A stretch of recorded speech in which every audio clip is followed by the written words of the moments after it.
हाँ भाइयों, देखो मैं रामायण सुना रही हूँ, आप ध्यान पूर्वक बैठ के सुनिए अच्छी तरह से, ध्यान से, है ना।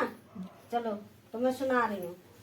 मुकुट न भय हते भगवाना, तिन जन्म दूज बचन प्रवाना। एक बार तिन के हित लागी, धरम शरीर भगत अनुरागी। भगवान के द्वारा मारे जाने पर भी वे हिरणाक्ष और हिरण्यकश्यप इसीलिए मुक्त नहीं हुए कि ब्रह्मांड के वचन साप का प्रमाण 3 जन्म के लिए था। अतः एक बार उनके कल्याण के लिए भक्त प्रेमी भगवान ने फिर अवतार लिया। कश्यप आदित्य तहा पितुमाता, दशरथ कौशल्या व्याख्याता। एक कल्प विधि अवतारा, चरित पवित्र किए संसारा। वहाँ उस अवतार में कश्यप और आदित्य उनके माता पिता हुए, जो दशरथ और कौशल्या के नाम से प्रसिद्ध थे। एक कल्प में इस प्रकार अवतार लेकर उन्होंने संसार में पवित्र लीलाएं की। एक कल्प सुर देखिम तो खारे, समर जलधर सन सहारे। शंभु कीन संग्राम अपारा, धनुज महाबल मरे न मारा। एक कल्प में सब देवताओं को जलंधर दैत्य से युद्ध में हार जाने के कारण दुखी देखकर शिवजी ने उसके साथ बड़ा घोर युद्ध किया, पर वह महाबली दैत्य मारे नहीं मरता था। परम सती यस राधे पुनारी, तेई बलता है न जितय पुरारी। उस दैत्य राज की स्त्री परम सती बड़ी ही पवित्रता थी। उसके प्रताप से त्रिपुरासुर जैसे अजय शत्रु का विनाश करने वाली शिवजी भी उस दैत्य को नहीं जीत सके। छल करे सुब्रत प्रभु सुर कारज कीन, रामा प्रभु सुर कारज कीन। जब ते जाने उमरम तब साप को कर दीन, सियावल राम जय जय राम, मेरे प्रभु राम जय जय राम। मंगल भवन मंगल हारी, हरो सुजसर जल बिहारी। दीन दयाल प्रिय संभारी, हरो नाथ मम संकट वारी। प्रभु ने छल से उस स्त्री का व्रत भंग कर देवताओं का काम किया। जब उस स्त्री ने ये भेद जाना, तब उसने क्रोध करके भगवान को शाप दिया। तासु साप हर दीन प्रमाणा, कोतक ने दे कृपाल भगवाना। तहाँ जलंधर रावण भयु, रनहत राम परम पद दयु।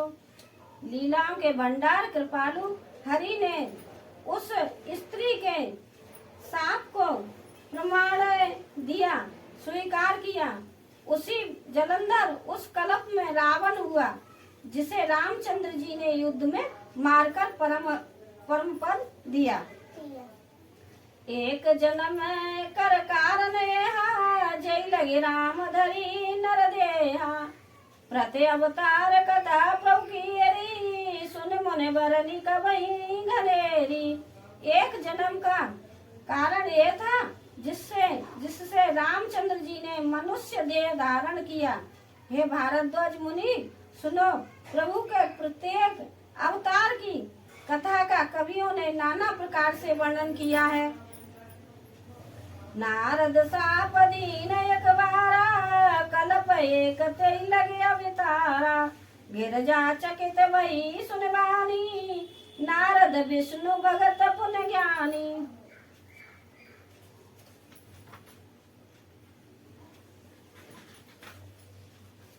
एक बार नारद जी ने साप दिया, अतः एक कल्प में उसके लिए अवतार हुआ। यह बात सुनकर पार्वती जी बड़ी चकित हुई और बोली कि हे नारद जी तो विष्णु भक्त और ज्ञानी हैं। कारण कवन श्राप मुनि दीना, अपराध राम पत कीना, ये प्रसंग मोए कहूँ पुरारी, मुनि मन वो अचारज भारी। मुनि ने भगवान को शाप किस कारण से दिया? लक्ष्मीपति भगवान ने उनका क्या अपराध किया था? हे पुरारी शंकर जी, ये कथा मुझसे कहिए। मुनि नारद के मन में मोह होना बड़े आश्चर्य की बात है। बोले व्यास महेश तब ज्ञानी मूड न कोई, रामा ज्ञानी मूड न कोई। जय जस रघुपति करहि जब सो तव तेजन होय, सियावल राम जय जय राम, मेरे प्रभु राम जय जय राम। हरो नाथ मम संकट भारी, न दयाल बिरद संभारी, हरो नाथ मम संकट भारी। तब महादेव जी ने हंसकर कहा, न कोई ज्ञानी है न मूर्ख। श्री रघुनाथ जी जब जिसको जैसा करते हैं वह क्षण वैसा ही हो जाता है। सकऊं राम गुण गाथ, भारद्वाज सादर सुनऊं, बहुवंजन रघुनाथ भजो, तुलसी तज मान मंद। या कर्ण जी कहते हैं, हे भारद्वाज, मैं श्री रामचंद्र जी के गुणों की कथा कहता हूँ, तुम आदर से सुनो।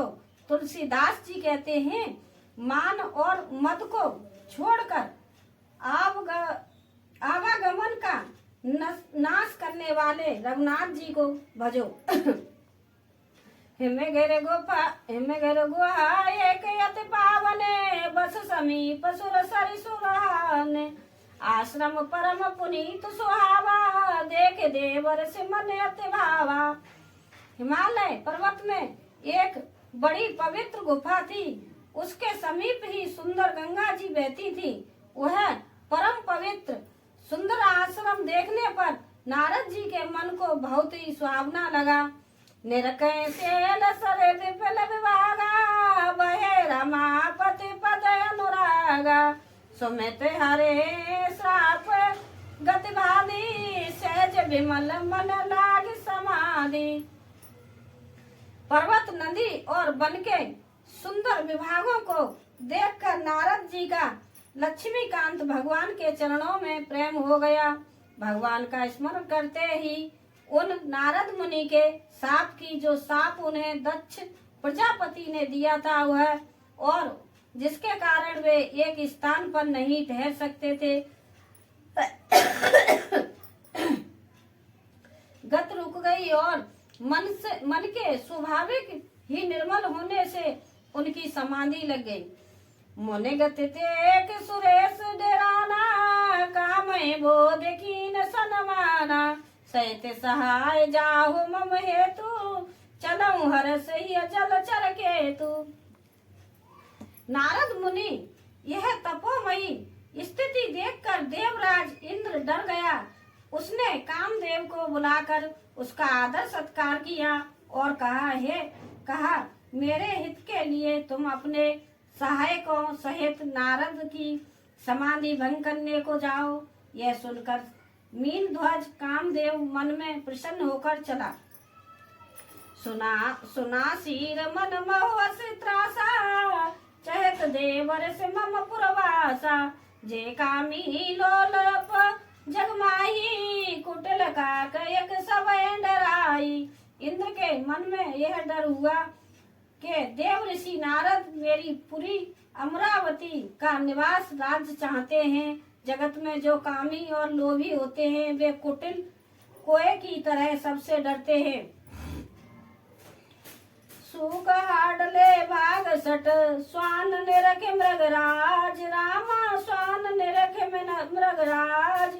छीन ले जन जान जड़, तिम सुरपते न लाज। सियावल राम जय जय राम, मेरे प्रभु राम जय जय राम। मंगल भवन मंगल हारी, हरो सुदसर तेज हारी। दयाल वृद्ध संभारी, नाथ मम संकट भारी। जैसे मूर्ख कुत्ता सिंह को देखकर सूखी हड्डी लेकर भागे, और वह मूर्ख यह समझे कि कहीं उस हड्डी को सींग छीन न ले। वैसे ही इंद्र को नारद जी मेरा राज छीन लेंगे ऐसा सोचते लाज नहीं आई। जैसे मूर्ख कुत्ता सिंह को देखकर सूखी हड्डी लेकर भागे और वह मूर्ख यह समझे कि कहीं उस हड्डी को सिंह छीन न ले, वैसे ही इंद्र को नारद जी मेरा राज छीन लेंगे ऐसा सोचते हुए लाज नहीं आई। तेई आश्रम मदन जब गयो निज माया बसंत निरमयो कुमित विविध बिटप बहिरंगा गूंजय कोकिल कुंजय रंगा। जब कामदेव उस आश्रम में गया तब उसने अपनी माया से वहाँ बसंत ऋतु को उत्पन्न किया। तब तरह तरह के वृक्षों पर रंग बिरंगे फूल खिल गए, उन पर कोयले कूकने लगी और भौरे गुंजार करने लगे। चली सुहावने त्रिविध बयारी काम कृषान बड़ा बनिहारी रावा दे सुर नारी नसीबा सकल असर मसर कला प्रवीणा। कामिन को भड़काने वाली 3 प्रकार की शीतल मंद और सुगंध सुहावनी हवा चलने लगी। रब्बा आदि नवयुक्ति देवागनाएं जो सबकी सब कामनाएं में निपुण थी।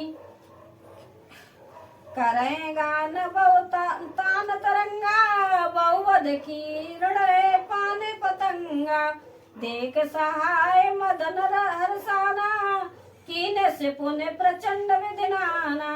वे बहुत प्रकार की तानों की तरंग के साथ गाने लगी और हाथ में गेंद लेकर नाना प्रकार के खेल कर खेलने लगी। कामदेव अपने इन सहायकों को देखकर बहुत प्रसन्न हुआ और फिर उनके नाना प्रकार के माया जाल किए। काम कला कछु मुने न व्यापी निज भय डर मनोभव पापी सीम के चाप से कहे कोई तासु बड़ रखबार रमापति जासु। परंतु कामदेव की कोई भी कला मुनिवर न कर सकी। तब तो पापी कामदेव अपनी ही नाश के भय से डर गया। लक्ष्मीपति भगवान इसके जिसने बड़े रक्षक हो भला उसकी सीमा मर्यादा को कोई दबा नहीं सकता। सहित सहाय संबीत यते मान हार मन में न रामा मान मन हेन गए से जाए मुन चरण तब कहे सुटे आरत बैन सिया बल राम जय जय राम मेरे प्रभु राम जय जय राम मंगल भवन मंगल हारी अरो सुरसर तेजलियारी नाम तीरथ संभारी अरो नाथ मम संकट वारी। तब अपने सहायकों से समेत कामदेव ने बहुत डरकर और अपने मन में हार मानकर बहुत ही आर्त दीन वचन कहते हुए मुनि के चरणों को जा पकड़ा। वयु नारद मन कछ रोसा कहे प्रिय वचन काम परिप्रोता नाय चरण सिर आय सुपाए गए मदन तब सहित सहाय। नारद जी के मन में कुछ भी क्रोध न आया। उन्होंने प्रिय वचन कहकर कामदेव का समाधान किया। तब मुनि के चरणों में सिर नवाकर और उनकी आज्ञा पाकर कामदेव अपने सहायकों सहित लौट गया। मुनि सुशीलता आपन करनी सुरपति सभा जाए सब वरनी सुने सबके मन अचरज आवा मुनि प्रसन्न से हर से सिरनावा। देवराज इंद्र की सभा में जाकर उसने मुनि की सुशीलता और अपनी करतूत अब सब कही, जिस सुनकर सबके मन में आश्चर्य हुआ और उन्होंने मुनि की बड़ाई करके श्री हरि को सिर नवाया। तब नारद गवने सिर पाई, जिता काम मित मन माई, मार चरित शंकर सुनाई, अति प्रिय जान महेश सिखाई। तब नारद जी ने शिव जी के पास गए। उनके मन में इस बात का अहंकार हो गया कि हमने कामदेव को जीत लिया। उन्होंने कामदेव के चरित्र शिव जी को सुनाए और महादेव जी ने उन नारद जी को अत्यंत प्रिय जानकर इस प्रकार शिक्षा दी। बार बार बिन भयो मुन तोही, जिमें ये कथा सुनायूं वोही। तिम जनता अरे सुनाबहु करहु कबहु, चलो प्रसंग दुराऊ दबहु। हे मुनि, मैं तुमसे बार बार विनती करता हूँ कि जिस तरह ये कथा तुमने मुझे सुनाई है, उस तरह भगवान श्री हरि को भी मत सुनाना। चर्चा भी चले तो भी इसको छिपा जाना। संबुदीन उपदेश हित, नहीं नारद सुहान, राम नहीं नारद सुहान। भारद्वाज को तुक सुने, हरे इच्छा बलवान। सियावल राम जय जय राम, मेरे प्रभु राम जय जय राम। मंगल भवन मंगल हारी, दशरथ जय बिहारी। दीन दयाल बिरद संभारी, हरो नाथ मम संकट भारी। जय सिया राम सीताराम। अब मैं रामायण को यहीं विराम देती हूँ। आगे कल रामायण सुनाऊंगी। आप ध्यान पूर्वक सुनते रहिए। कुछ ज्ञान मिलेगा, कुछ बुद्धि मिलेगी और आपका मन